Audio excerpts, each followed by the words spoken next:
Welcome back to another episode of Survivor Worldwide on Reality Pop. I am here with the latest evicted castaway from Survivor South Africa Immunity Island, Santoni. Santoni, how are you? I'm awesome. How are you, Chris? I'm doing very good. I have had your fans give me grief for mispronouncing your name the whole season. Apparently, I've been pronouncing Santoni or Santoni. I don't know what I'm doing. Apparently, both your name and Kiran's name I keep mispronouncing. So I want to apologize to you in person for mispronouncing it, but you've got your stands out there that have been coming at me this season. It's so funny because I actually don't have an issue with however someone pronounces my name. I kind of like the variations on my name, so don't worry. And my mind is all messed. My mind is all messed up because I'm always in between Afrikaans and English, and I'm thinking to myself, if I was to talk to you in Afrikaans, I would say Santoni, but then for some other reason, when I switch over to English, I want to say Santoni. For some other reason, I don't know why. If you watch the beginning of this season, I do the same. When I speak in English, when I introduce myself, I'm like, I'm Santoni. So I don't even know how to pronounce my name properly. As someone that's got a very South African last name, I know what it feels like for your last name to be mispronounced. Never has bothered me in the past either. I'm kind of used to it, having traveled quite a bit around the world. But I wanted to jump in and talk to you kind of where your journey sort of ended here in Survivor. It went down in flames with a fire-making challenge. Now, as someone that's a big Survivor fan, what was it like to actually be in the middle of a fire-making challenge such as that? I mean, I know you guys were kind of seeing it coming with a lot of people knowing about the fire idol, but did you get an opportunity to prepare or train yourself? Like you spoke to Chappies about potentially giving you tips. Was any of that? So you just went into it, and went for it. Before this challenge, I've never been able to make fire with flint. And I mean, the big Survivor fans out there will say, how the hell do you go on Survivor without actually knowing how to make fire with flint? But I didn't. And there wasn't really time for Chappies to show me. And so that night was the first time ever that I've made fire with flint. So when I saw that little flame, I couldn't believe my eyes. I really was as shocked probably as the whole jury felt when I saw that. Because you had the technique down and everything, and it looked like you were really ahead of Tyson there. How close was it for you between you and Tyson, and how quickly did you guys get that flame going? Because it looked really quick on the TV show. I think we were very close. I obviously had a nice head start, and then Tyson caught up, but it was very close. Obviously, you can see mine went higher first. But then, I mean, there was the wind. But I really believe in this whole Survivor journey, every single thing happens for a reason. So Mother Nature, the universe knew it was my time. But it was so much fun to do that specific challenge. And against Tyson, because he always came into the fire.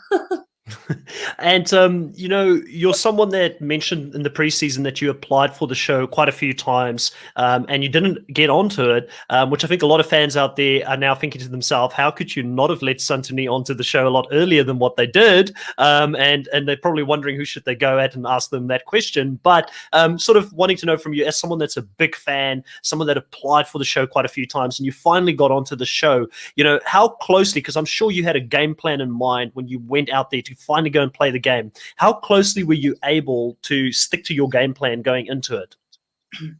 That's a good question. So my plan going in was I don't have a plan, because that's what big fans of the show, the mistake they make is they go in with a plan. And you can't really prepare because there's so many variables and you don't know what people you are going to end up on the island with and what personalities you're going to be faced with. So I decided I'm not going to go in with a plan. The only plan I had was to make sure that I make friends with everyone and just be friendly and friends with everyone, so that if there's tribe swaps or whatever, then I know I didn't burn any bridges and I was just nice to everyone. And then I think my over-the-top kind of personality and the T-shirt, I think sometimes was quite disarming, because I don't think people realize how well I know the game and how strategic I actually am. They really underestimated me, and that was a good thing. But yeah, there was no plan. You can't really go into survival with a plan. And just to elaborate quickly, is also I played 3 days at a time, because 3 days is the episode. So I just went 3 days, 3 days, 3 days. So there was no plan. Please make merch, do this. It was just stick out another 3 days, and then it all ended up to where I eventually ended, which I think was way further than what everyone would have thought. Oh, 100%. And I mean, I put my hand up here. I chose you as the last pick in my team.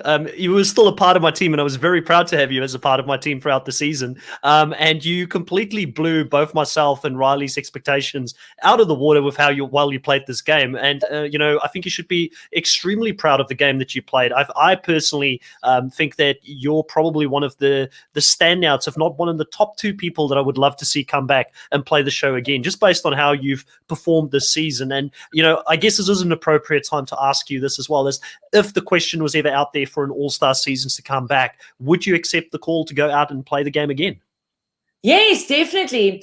When we were on the island, like day 1 or day 2, everyone was sitting there and they asked everyone, knowing what you know now, would you play again? And everyone said no, except me.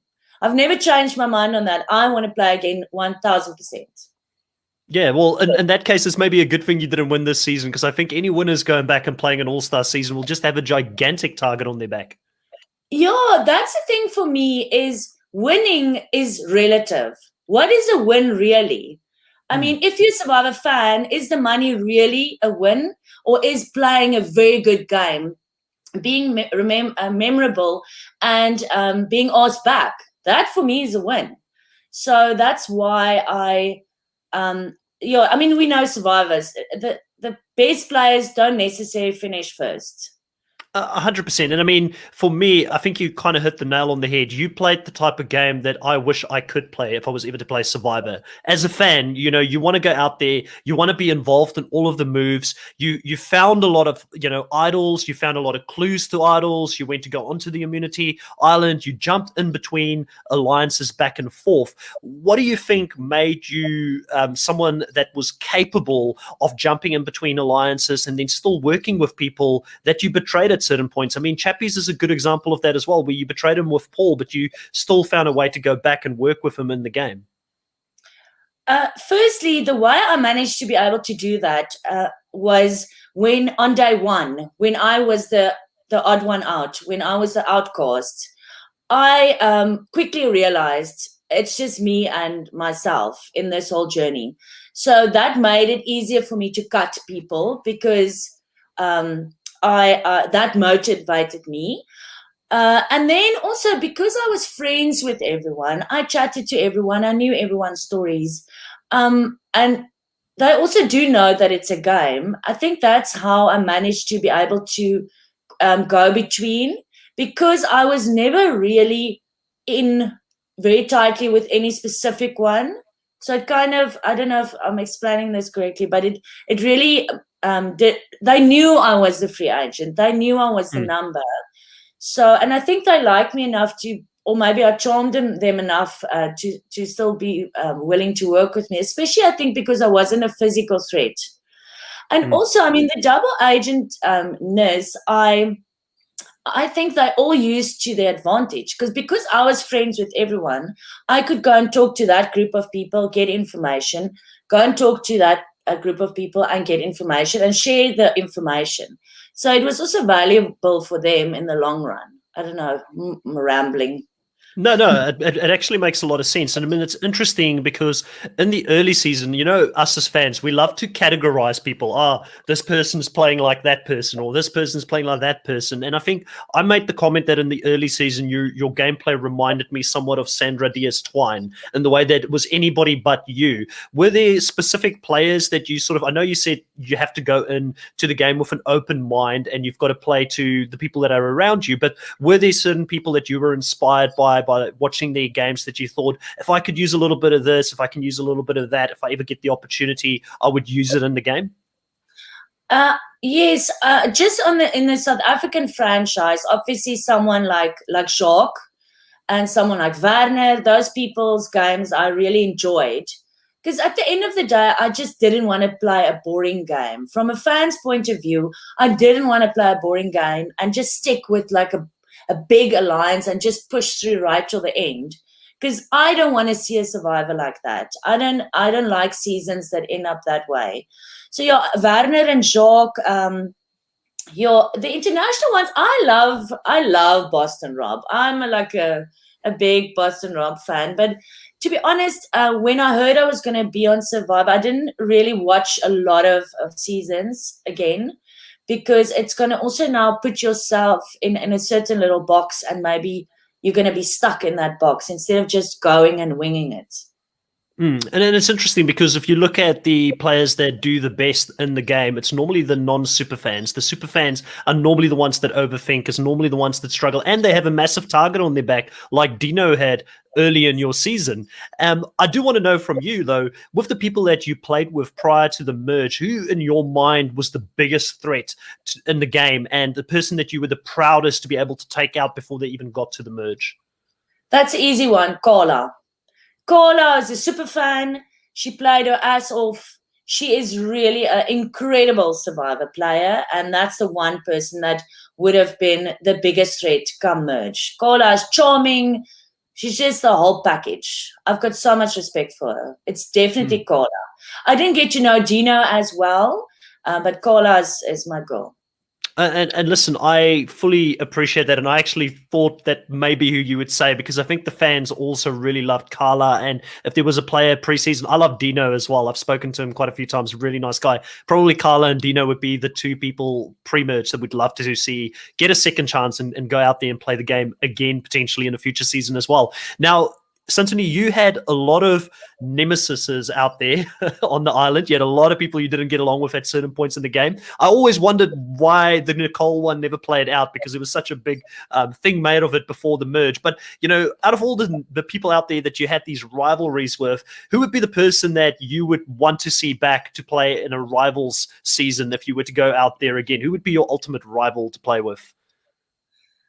Oh, a rival season would be great. I think Warda. I'm gonna lie if I say anyone else. Warda we both Scorpios. We similar age. So yeah, I think Warda is one person that I actually enjoyed playing with, because she it pushed me constantly. Okay, I just need to beat. I want to beat Warda, and I think that pushed me a lot in the game. So I think Warda. Another person that I think would make good TV coming back is someone like Paul. I think he's got a lot to bring to the table if he plays again. But I think it's probably going to be Wada or even Carla. I mean, but I would be too scared to play against Carla again, because she's coming for me. And it's interesting you say Warda, because I asked her the exact same question and she said you. So so I feel like the future is mutual. She would want to come back on a rival season with you as well. Now, you had a really sort of special relationship with, or it looked like a special relationship with Chappies, one that a lot of us have really enjoyed throughout the season, seeing you guys kind of like the Misfit Alliance almost, getting all the way through the game. What is it that drew you to Chappies in the game when so many other people have been gunning for him from day one and have been trying to take him out? And it does look like he's someone that maybe was misunderstood by a lot of people within the tribe. What sort of drew you to working with this guy? So Chappies, on day one, within the first 5 minutes, we realized we both grew up in Witbank. We grew up 500 meters from each other, and we'd never met each other. So there was that. And then we shared a similar trauma of losing someone very close to us to suicide. So that just created this bond. And Chappies, yes, he reminded me of my dad, because he's also fun-loving and crazy like that. But Chappies, yeah, he was misunderstood, but he really, like I've said so many times this season, he's got such a good heart, and he never spoke down to me.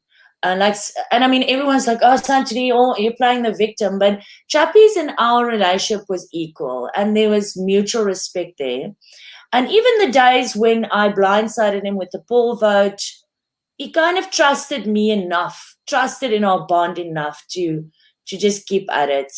I just can't actually explain how much respect I have for him. And again, you must remember, when it comes to being misunderstood, if your first language is Afrikaans and you have to engage in English, some stuff gets lost in translation and people do get misunderstood. But no, he's one amazing guy. Yeah, I mean, I think if you've listened to any of my podcasts, you would know I'm a massive Chappies fan. So I'm looking forward to having a conversation with him at some point. Hopefully not too soon, but I'm loving what I'm seeing from him this season. I've really loved the dynamic between you two, seeing him help you in the challenges. Also, the big challenge, the one where you were out in the water and he came out to help both yourself and Anella. How difficult were those water challenges? Because you had a real fear of that after that specific episode. Yeah, it's weird because everyone's like, why did she enter if she can't swim? But I can swim.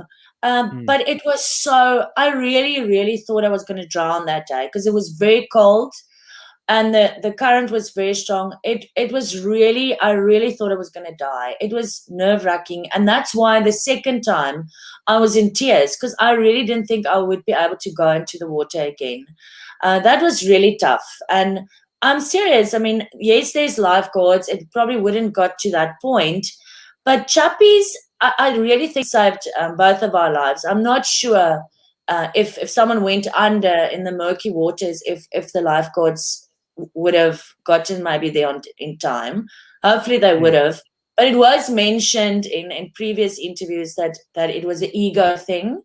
But Chappies doesn't, like, he's not going to help a drowning person just because he's going to get some spotlight or extra airtime from it. He's like that. He can't help it. He just wants to help people. And I've not been out there, so I mean I only talk from an edited show, but from what I saw and the way that it played out, it looked like he reacted before anybody else could react, and just jumped in and did what needed to be done. And I mean, I don't want to go down the tinfoil hat conspiracy theorist route when it comes to what happened on that episode. But you're looking at the specific, challenge out there in the river. I'm someone that have done a lot of swimming in rivers and things like that. I understand that if a current is strong, and especially on looking at the water there, because it was so murky, I don't think you got a full appreciation for how strong the current was. It's not like swimming in a swimming pool. It's very different. You get swimming in a swimming pool, and then you get swimming in a river with a very strong current, and then you get swimming in an ocean with a very strong current, and they're all very, very different things if you don't know what you're doing. So, hats off to you for going out there and then putting yourself through that again after you've just had such a traumatic experience. And, how much that you had that rivalry with Warda, but how much did it mean to you, that episode where Warda helped you when Chappies was no longer in the team there? And was that sort of the thing that opened you up to working with Warda, Chappies, and Karan come merge time? Because it looked like you weren't going to work with them in the early stages of the game. Like, I would have never written anyone off. And Warda and I had an up and down emotional roller coaster of a relationship. But yes, that meant a lot to me. It bonded us. It really bonded us. And I'm forever thankful for her for doing that. And it did give me a lot of respect for her, but I did have a lot of respect for her before then. So yeah, ours were always up and down because we're actually quite similar in some instances. Now, you said that a lot of people said, did you not train swimming, or were you not good at swimming? Why did you go and do this show? But, you guys don't get to eat a lot there, and you were also in the tribe that didn't win a lot of rewards in the early stages of the game. How much does it sort of play into doing these challenges when you're sort of malnourished and you don't have any energy when you're doing it? How much of a factor is that out there in the game? Just repeat the last part of the question. Sorry. So how much of a factor is it for you if you don't eat properly like you would in your normal day when you're out there doing these very physical challenges? Well, I don't normally do those kinds of things on a normal day, so I don't know what the difference really is because I've never done any of those things before. But you can see and you feel it does affect you so badly, the malnutrition. But I won't blame the malnutrition. I just think I'm just not built for those challenges. But I do think I performed better than I would have expected because some of those ones were scary, man, and high and. You also, when you were out on the island, you managed to find the clues to the idol, and you also had you gave a clue away to Tyson. What is it that made you decide in the early stages to give that information away to Tyson and them? Did you have a strong relationship with some of the guys that, Tyson, Karan, and Inesu that landed in that tribe? And was it sort of to try and keep your numbers strong? Because in the very same vote, you kind of went against original Vuna as well. Yeah, because I was friends with everyone, it didn't matter what kind of bond I had with any of the three. My first instinct when it was tribe swap and I saw they were in the minority, the original Vunas were in the minority, I knew I had to get that clue to them. I didn't even think twice about it, and I don't regret doing it at all. I really am happy about that. It was mainly for me a numbers thing, so that at least they don't start picking them off and come merge. We are outnumbered, but the opposite happened on our side, and we started getting rid of this Vunas there. So. Yes, you started cannibalizing them a little bit, but you also formed a bit of a relationship at that time with Amy, which, after getting to the merge, it looked like Amy expected you to go and work with her again, but you decided not to go back and work with Amy and Returnee when Inesu and Chappies wanted to make that move. What was the reason for that? And because it sounded like, having spoken to Inesu, that you were the person who pulled back last minute from going over and working with them. What was your reasoning behind that in the game? Yeah, I was the one that pulled back because I realized I really didn't have a relationship with Returnee. And I realized he had a better relationship with Anesu and Chappies and with Nicole and Anela. So numbers wise, and even with Kieran. So numbers wise, I would have been at the bottom. And I realized I don't have a relationship with him, but I'd rather work with the devil I know in Warda and Tyson, because at least there I know what I'm in for, where I would have automatically, I think, been on the bottom if I voted for Warda and Tyson. So yeah, that was the deciding factor. That was one of the hardest votes for me, because Amy and I were very close. Obviously, you don't always see that, but Amy and I we were very, very close. So that was a very hard one to do, but I think it was the best decision. Another little factor in that is Returnee. I never knew Returnee knew the game so well, because he always asked me to explain the game to him. And I want to play with players that know how to play. So that in his case, I think that was a turn off for me. And then lastly, if I knew Amy and Returnee were so tight, and I knew Amy had Returnee, then maybe it would have been different. But that was my motivation. And it's a good point, because they did keep that secret alliance a secret from everyone. Plus, Returnee did tell everybody that he didn't play the game. And it's interesting. Normal seasons that would have played in his favor, but in a season full of big fans and big game players that didn't play in his favor this season, which is quite interesting. You also had the opportunity for Chappies to play the tribal council pass on you, and it sounded like you really wanted him to do that in the previous round. What was Chappies, his ultimate decision or his reasoning for not wanting to use it? Because I'm sure you guys had a conversation where he said, "This is why I probably am not going to play it on you." And how close do you think you were to getting him to play that potential, jury council or the pass on you, so you can play your immunity idol in this spot here tonight?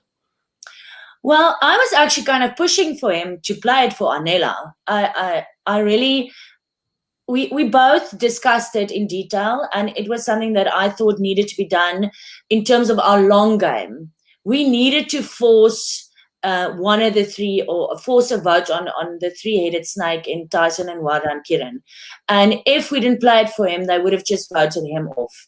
In hindsight, I do, now that I know that I couldn't have actually trusted Anela, wouldn't have done that. But at that point, I really thought we were closer than we actually were. So saving him, I really thought going forward in the game, we will be 4 against 2. And we came very close again in this vote where I was voted off. It could have gone either way. Yeah, 100%. And you played two idols. One you didn't have to play, but you said your sister gave you the advice prior to going out there to play the idol if you feel like you need to. And I agree, it's always safer to not get voted out with an idol. And then the second time you actually did play it correctly, when they try to vote you out, and you get your sister to come out there and visit you while you're playing the game. How surreal was it to have your sister out there? And I'm sure it's a moment that you guys will cherish for a long time from now. And is she also a big fan of the game? Because she sounds like she's pretty wise. She's a massive Survivor fan. I think she's probably watched more episodes than I have. And she's the fit one and the sporty one. No, she's a massive Survivor fan. It was amazing. That's the piece of advice she gave me the last time we spoke about playing an idol, not going home with one. It was really amazing. And for her, being such a big Survivor fan, to also see how we live, how uncomfortable the bed is. It was something I will never forget, and I'm extremely grateful that she could share in that journey. And do you think that she'd ever be keen to come and play a Blood versus Water season with you if there was ever something like that? Has she even applied for the show before? No, last night she actually said no, she would never. She said, I'm not as cunning as my sister, so I would not try for myself. But she's very keen to do a Blood versus Water. Personally, I love that version. A Blood versus Water, I think, is awesome. I love that concept. I love it with returning players, especially when you get returning players coming back. I think it's always fascinating to see if a relative of a great Survivor player can also be a good player when they're out there. No, we must plant a little seed. Hopefully LaRue and Henry is watching, because I would love to see that. I think it would be so epic. Especially if you think about the fact that Survivor South Africa has had so many gaps in between seasons. So some of the players that play some of the earlier seasons, they may not want to come back, and you may have a smaller pool of players that potentially want to come back now. You only need half returning players with half of relatives to go out there and play the game. I guess it is quite hard to find people that, not every Survivor player's relative will want to go out there and play the game as well, probably after they hear the stories of what happens when you're out there and playing the game. Yeah, I don't know. We'll have to see. But I think anyone would just, I don't know. I wouldn't ever want to miss out in playing again. So I wouldn't be surprised if they have a queue down the road, if they ever say, come back for All-Stars from previous players. I think if you've played once, it's like a drug. You just want to go back and just want to go and do it again. I wouldn't want to go up against Nicole's brother. He looks like he's a giant. I know. She is quite short, but he is a very tall guy. Kieran must be thankful that he was so tall.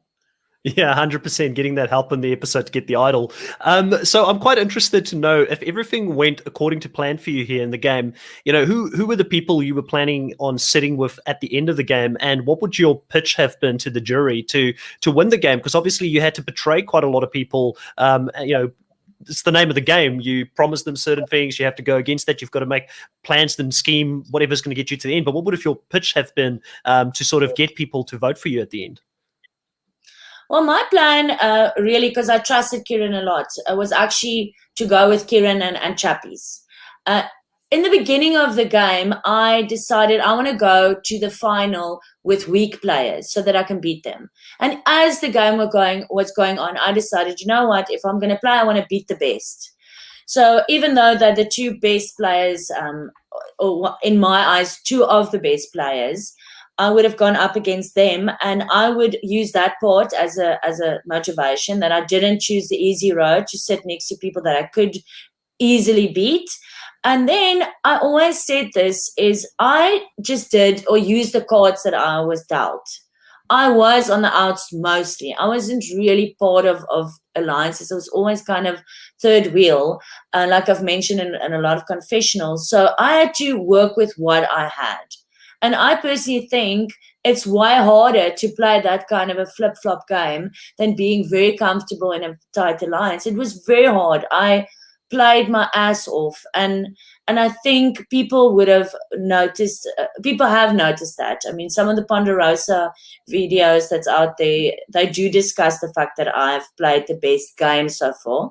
Not the most honorable, not the prettiest, but I did what I needed to do.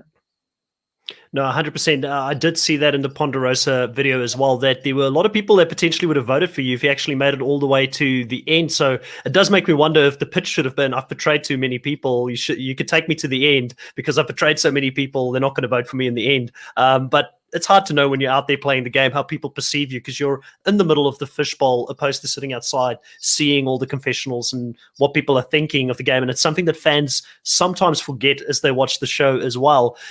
Quite interested, what was your proudest moment out there in the game, something that you look back on and you're going to remember for years and years? I'm sure there's a lot of them out there, but it could be something that, you did or something that happened on screen or off screen.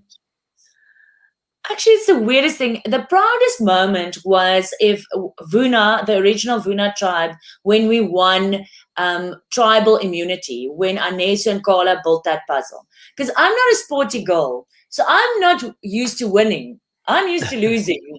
I don't know how winning feels like. And that was the first time in my life I actually experienced the joy of, as a team, winning something. And that I will always cherish. It was such a special moment. And now I know why people play sports, and because I'm a big rugby and a big cricket fan. But know that, that was really something that I will always remember. And obviously my sister, and I mean, there's a bunch of other stuff, but that's the main thing I'll remember. Have you ever been to New Zealand or Australia to watch some rugby games at all? I know it's not Survivor related, but have you ever, because I've seen you've traveled a bit, so have you been to these parts of the world to watch some of the games? Yes, I haven't watched any sports games. While I visited Sydney and Melbourne, and I love Melbourne, and we went to one of the Master Chef Reynolds restaurants in Sydney, so that was a highlight. Oh, nice. But unfortunately, no rugby and cricket. But I've seen Australia play South Africa this side many times, back in the Shane Warne days. Rugby World Cup 2027, if Australia does get to host it, me and you will talk and we'll make sure, because I go around, I travel everywhere. Like I've been to England, I've been to Japan. I go every time I go to where the World Cup is. I've got a good group of mates that we just go and watch all the World Cup games. So we'll talk. So jealous. We'll talk. You might as well make some networks. You might as well make networking friends out of the Survivor world, right? I should. Yes, please. That'd be awesome. So I did want to ask you, with the game that you played out there, it was an amazing game, and, there wasn't many things that you can be critical of, but is there something that you look back at and you think to yourself, if I did this maybe different, there would have been a different outcome and you could have actually gotten past this round that you were voted out in? No, when I got into the game, I decided, and I put it in the universe, that if it's my time, it's my time. And there's so many variables in Survivor. There's so many little cogs that one thing influences the next and whatever.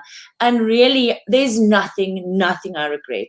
Because I had a good run. I had a good ride. And I don't live in the past in my real life, and I don't live in the past in Survivor world, because I ended where I needed to end my journey. And if you change things, then, I mean, that's a little math problem that you should ask Kieran one day. But for me, there's no point.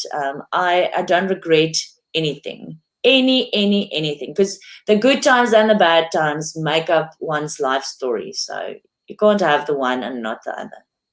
100%. Now, you're still a part of the game. You're now part of the jury. What are the things that you're going to value as a jury member when you go out there to make a vote? I think, firstly, someone that you want as a representative of the season, a person's game that you respected. As a fan, a big fan of the show, I want to look at someone that really did the game that I love so much justice. That's what I would look for. I don't think I will keep any grudges or use any of the betrayals in deciding who I would vote for. And are you going to stay in contact with certain people that you played the game with? Who do you decide? Who do you want to stay friends with afterwards, or is there no hard feelings towards anyone really? I don't have any hard feelings towards anyone. Honestly, I would love. I mean, we grew so close together. It was like we went to war together. And we will have that bond, whether people want to stay friends with me or not. I am keen to stay friends with everyone, but I mean, you will probably drift apart. So if there's one or two that stand out, I mean, the Amy's of the world, Chappies, Sean's, Carla, these actually, I mean, I can actually just name all of them because they're just such incredible human beings. They're awesome people. Yeah, it really has come through the screen. This I know we've mentioned it a few times, but I think Lerubuta and the production team, they should really pat themselves on the back for casting a great group of people together for this season. I do want to give you an opportunity now. I know you've got quite a lot going on. I was never going to go into explaining what a Kwaito cook sister is to anybody over here on this side, but you've got the Kwaito cook sister, webpage where you do your clothing line and everything like that. One of the questions I have around that is, do you do international shipping? Or, do you have that open as well, or is it local only at this stage? At this stage, unfortunately, it's only local. We are exploring that avenue. It's just a bit hard. I'm just scared something's not going to arrive on the other side of the world. But yeah, so currently we've got an online shop. We sell like band T-shirts. That's why I wore my tie-dye. We sell all these kinds of things. And yeah, I'm so passionate about clothes because clothes make you, it's good for your soul and it's good for teenagers to have access to those kinds of things at affordable prices. So no, that shop is my old little baby. Yeah, I noticed a very nice Disturbed T-shirt there, and I'm a big Disturbed fan, so I was like, that looks like me. So that's why I asked you. It's personal reasons, and for anybody else that's listening to the podcast, hopefully in the future. Yeah, I love Disturbed. So great taste in having that. And obviously, I saw AC/DC as well, which who doesn't love AC/DC? So for anybody that is in South Africa that has actually listened to the podcast, if you haven't yet, I'm sure you have, but go and check out the Kwaito Cook Sister shop, online shopping T-shirt place as well, webpage, and go have a look there. There's some really good variety as well. So it's great to see that. Is there anything else that you're doing at the moment as well? Anything else that you'd like to plug or promote and make people aware of? No, a little nice thing that happened this week is Crocs approached us to also stock them on our site, and Crocs are big at the moment. No, you know what? I just personally think I would just enjoy. I would just enjoy taking what Survivor has given me to give back. So I planted a little vegetable garden on our pavement so that people that walk by can get some vegetables they don't have. So I really want to use that. Just one little thing. What motivated me to also enter Survivor, and that was a big thing for me in the show, is I really wanted to experience what the majority of South Africans go through every day, being hungry, being cold, being in danger. And I mean, this was just 39 days. That's their reality. That is their life. And just to get more empathy for what people are going through. So I have a few things in mind that I want to use this experience to just help. I just want to help. And I know that Returnee had a very similar thing that he came up here and he said he wants to help people that are hungry and can't eat. And he's got some sort of a thing that he's going on with that as well. And I gave him an open invitation to come back on the show at any time when he's ready to talk about that. And I will give you the same open invitation when you're in that spot where you've got something in place and you want to come and bring awareness to it on the podcast. I know it's a Survivor reality TV podcast, but still to create awareness for things that is a reality for a lot of people in South Africa, I think, I'm more than willing to have a conversation about that and give you that opportunity to talk about it. Not that you don't have that platform on your own, but I'm happy to talk about it as well. That really means so much to me. And just one last thing, it's also like bullying, people that underestimate people. I mean, bullying in general on social media. And that's why on that show, everyone asked, but why did you not want to quit? What made you not want to quit? And one of the things was, I know I represent a certain person watching at home, and I can't let them down because they need to know anything's possible. And I hoped I inspired them in that way. I think you did. And I also think that we as human beings, we tend to hear the negative louder than the positive. But I do think also, and sometimes negative people, they're louder than the positive people. And they're out on social media having a go at people because it's easy, you know. But I think personally, from my experience, the people that I've spoken to, the things that I've seen even online, you're very well liked as a player. I think you played a massive game, something that you should be extremely proud of. And we're going to be doing our off-season fantasy cast of who we would like to see as all-stars returning. And spoiler alert, like, you know, I think you're going to be pretty high up on both myself and Riley's list. We really enjoyed seeing you play the game this season. And, you know, I would love to have you come back on the show at some point, maybe recap another season with us, because it's always more fun to talk about seasons that you're not a part of, or talk to you about any of these great causes that you're working on. And just remember to continue to take the positive. It's similar to, I think, with a lot of players out there, when they go out there, they hear some of the negative, and sometimes they get that, and it really influences them, and it gets more to them than the positive. But I really believe that there's a lot more positives out there than the negatives. And I mean, I can't see how anybody can be negative about your game. I think you should be extremely proud of the game you played. Thank you so much, Chris. And thanks so much for what you guys are doing for the Survivor community and all the effort you put into this. I listened every week, and it's just great work. So well done. I appreciate it. We sometimes get it right and we sometimes get it wrong. And with you and our preseason cast assessment, we got it wrong. We'll take it on the chin, but you were great throughout the season, and it has been a lot of fun to talk about this season as well. And I just want to thank you. I know you've got to jump and you've got a lot of other interviews to go. So thank you very much for coming on here. And we'll definitely stay in touch and we'll talk. Just one last thing, no hard feelings about picking me last. I love proving people wrong, so no worries. Thank you. I'll talk to you next time, Santoni. Thanks. Bye.